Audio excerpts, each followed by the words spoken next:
तो हमारे पास प्रॉब्लम आती है कि best time to buy and sell stock. ठीक है, तो कौन सा बेस्ट टाइम है जिसमें हम स्टॉक को बाई एंड सेल कर सकते हैं? तो लेट्स सी। तो best time to buy and sell stock. ठीक है, तो यहाँ पे हम क्या कर रहे हैं कि प्राइजेस हमारे पास कुछ लिखे, देखिए प्राइजेस क्या लिखे हैं, 7, 1, 5, 3, 6 और 4।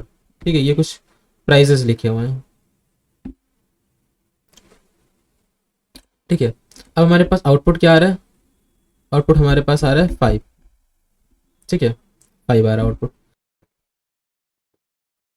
अगर मैं, ये देखिए डे की तरह मानिए, ये डे 1 है, ये डे 2 है, ये डे 3 है, ये डे 4 है, ये डे 5 है, ये डे 6 है। ठीक है, अगर हमारे पास जो प्रॉफिट होना चाहिए ना वो क्या आएगा कि डे 1 से लेकर आगे बढ़ेंगे तो हमारे पास प्रॉफिट बनेगा। जैसे देखिए 7 है डे 1 में प्राइस, अगर 7 प्राइस है तो आगे जाते हैं तो देखिए यहाँ पे 7 से बड़ा कुछ नहीं है, मतलब कोई आगे डेज में प्रॉफिट नहीं हुआ, सब जगह पे क्या हुआ, लॉस होने लगे, स्टॉक्स को क्या कह सकते हैं, डाउन ट्रेंड चला गया। ठीक है, इस वजह से सब नीचे चलेगा, देखिए मार्केट नीचे चलेगा ऐसे कह सकते हैं। ठीक है, लेकिन जब हम दूसरा दिन जाते हैं तो दूसरे दिन देखिए 1 पे शुरू हो रही है। ठीक है, मार्केट प्राइस क्या है, 1 पे शुरू हो रही है।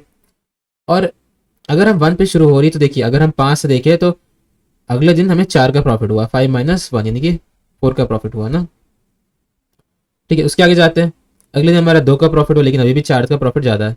ठीक है, उसके बाद देखते हैं यहाँ पे हमारे पास क्या हुआ कि अगर एक पे हमने लिया होता और हम निकाला होता है कि ये क्या है, first day, second day, third day, fourth day, fifth day, fifth day में अगर हमने स्टॉक को सेल किया होता तो हमारे पास कितने का प्रॉफिट होता, 6 - 1 यानी कि 5। तो देखिए ये सबसे मैक्सिमम प्रॉफिट हो गया 5 का। ठीक है, उसके आगे देखेंगे, देखिए हम आगे चेक करते रहेंगे, तो यही हम आगे का चेक करते रहेंगे। ठीक है, तो इसी समय क्या मिलेगा कि हमारा मैक्सिमम प्रॉफिट क्या बन रहा है। ठीक है, इसी तरीके से चेक करते रहेंगे। अब देखिए इस प्रोग्राम को करेंगे कैसे, इस प्रॉब्लम को सॉल्व कैसे करेंगे? तो हम क्या करेंगे, यहाँ से हर एक आगे जा जाके प्राइस तक ही जाएंगे। ठीक है, ठीक है, ज़्यादा कुछ करने की ज़रूरत नहीं, हम आगे जाके यहाँ से आगे ही जाएंगे। ठीक है, प्राइस के लिए।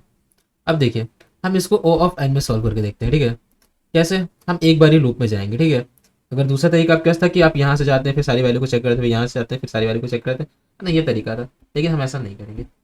हम क्या करेंगे, ओ ऑफ एन में इसको सॉल्व करेंगे, और ईजी है देखा जाए तो। हम क्या करेंगे, सबसे पहले एक मैक्स लेंगे। ठीक है, मैक्स जो प्रॉफिट है हमारे पास। ठीक है, मैक्स प्रॉफिट कितना बन रहा है, और एक लेंगे हम लोग मिन प्राइस। ठीक है, कि मिनिमम प्राइस क्या है। तो सबसे पहले हम लोग क्या करेंगे, मैक्स प्रॉफिट को 0 देंगे और मिन प्राइस को भी इन्फिनिटी रखेंगे। ठीक है, और हम यहाँ से चलाएंगे 0, 1, 2, 3, 4, 5। ठीक है, तो सबसे पहले 7 से शुरू करेंगे क्योंकि कहेंगे क्या, 7 जो है वो स्मॉलर है मिन प्राइस के, तो मिन प्राइस क्या है, मिन प्राइस हमारे पास है इन्फिनिटी। क्या 7 छोटा है इन्फिनिटी से?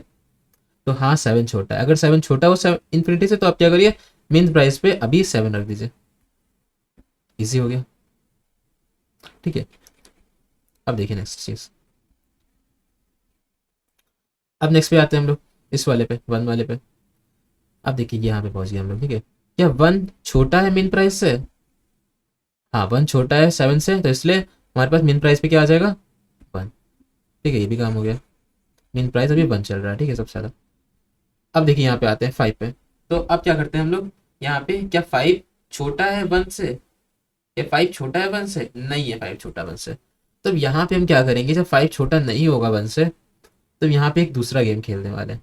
हम क्या करने वाले हैं, जो प्राइस है 5, इसको आप मिन प्रॉफिट से, तो मिन प्राइस जो है ना उससे माइनस कर दीजिए। ठीक है, और इसको मैक्स में स्टोर कर लीजिए कि अभी हमारा मैक्सिमम प्रॉफिट इतने का बन रहा है। अगर हम दूसरे दिन सेल करते हैं तो इसी के नेक्स्ट डे अगर सेल करते हैं तो हमारा प्रॉफिट होता है 4 का। हो गया काम हमारा। ठीक है, आगे चलते हैं, हम यहाँ पे थे। ठीक है, अब हम आगे बढ़ते हैं, यहाँ पे आगे हम लोग। ठीक है, तीसरे, ठीक है, थर्ड इंडेक्स पे। तो अब देखिए क्या 3 छोटा है 1 से? क्या 3 छोटा है 1 से? क्योंकि 3 जो है ना वो छोटा नहीं है 1 से, तो हमारे पास क्या होगा, फिर से वही चीज़ होगी कि 3 को हम माइनस करेंगे किससे, 1 से। और अगर 3 को माइनस करने पे 1 से ये अगर ग्रेटर देन मैक्स प्रॉफिट हो, तो मैक्स प्रॉफिट में वो प्रॉफिट डाल देंगे। तो 2 क्या ग्रेटर देन 4 है, लेकिन नहीं है, इसलिए कुछ नहीं होगा। अगर यहाँ पे ग्रेटर देन हो जाता है तो मैक्स प्रॉफिट में हम क्या करते हैं, जो नई वैल्यू आती है इसको डाल देते हैं। ठीक है, क्योंकि आप समझिए ज़्यादा प्रॉफिट हो रहा है ना उससे ज़्यादा। ठीक है, तो ये चीज़ है।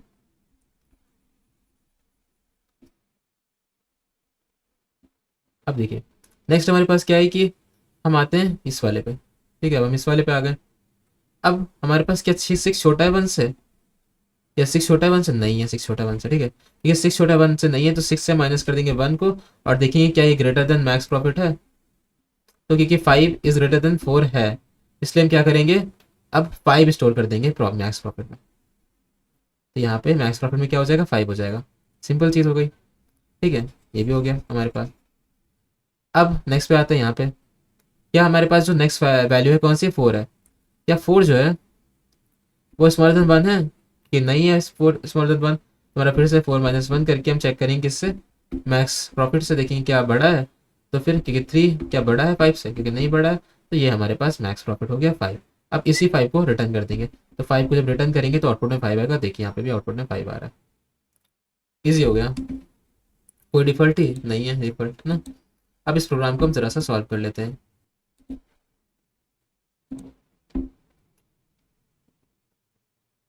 अब इस प्रॉब्लम को हम लोग सॉल्व करते हैं। तो देखिए हमें क्या करना है, बहुत इजी है।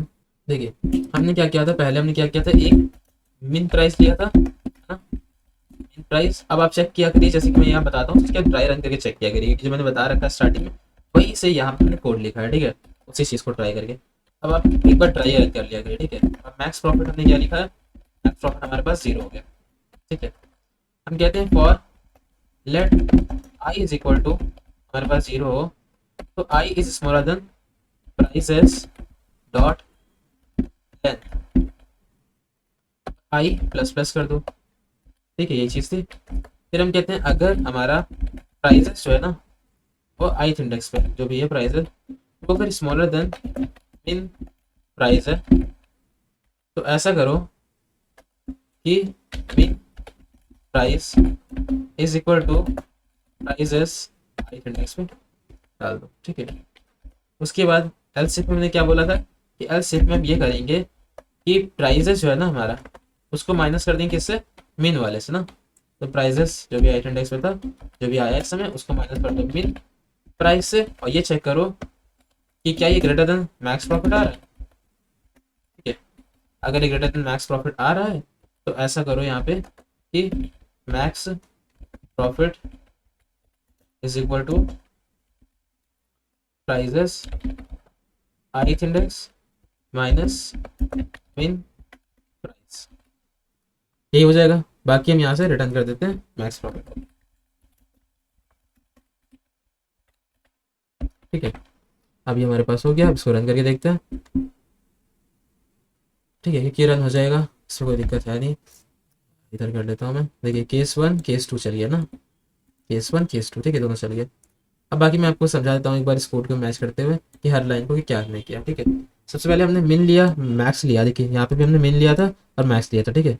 मिन और मैक्स लिया था ना। फिर हमने लूप चलाया सब प्राइजेस के लिए। हमने कहा कि इफ प्राइजेस जो है वो ग्रेटर देन स्मॉलर देन मिन प्राइस हो, तो प्राइजेस देखिए यहाँ पे जो नहीं कर रहे थे हम लोग, ये प्राइजेस क्या स्मॉलर देन वन मिन प्राइजेस है, और अगर है तो मिन प्राइजेस इक्वल टू प्राइजेस कर दो, ठीक है। प्राइजेस आई जो होगा हमारे पास मिन प्राइजेस हो जाएगा। फिर ये एक बार ही सबसे ज़्यादा मिनिमम ले लेगा फिर, ठीक है। हर बार जब आगे बढ़ते रहेंगे लूप में, एल से क्या करो, प्राइजेस आई माइनस मिन प्राइस अगर ग्रेटर देन मैक्स प्रॉफिट हो, ठीक है, तो प्राइजेस आई ये वाला माइनस वन, ठीक है। जैसे जो भी हमारा मिन प्राइस होगा उससे माइनस कर दो, अगर वो ग्रेटर देन मैक्स होगा तो उसको मैक्स में स्टोर कर लो, ठीक है। ये मैक्स प्रॉफिट में स्टोर कर लो, ठीक है। इजी।